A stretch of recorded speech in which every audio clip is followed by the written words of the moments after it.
riteniamo che sia uno strumento non solo pienamente legittimo, ma oltretutto doveroso riattivare e rafforzare, quindi ne discuteremo ovviamente perché è una cosa che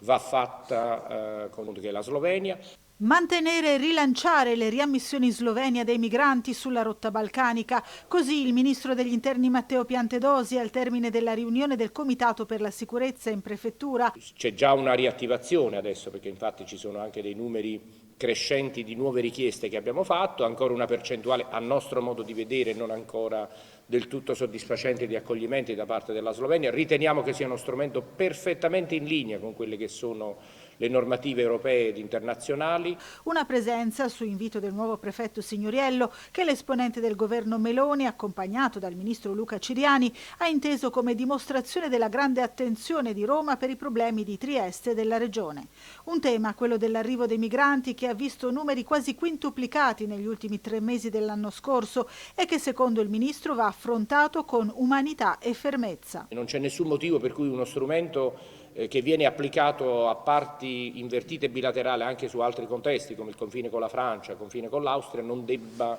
essere ritenuto legittimo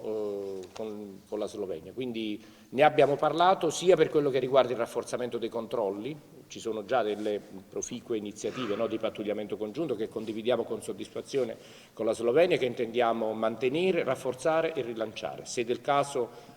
si è ragionato anche di questo, con il supporto di alcune tecnologie che possano ottimizzare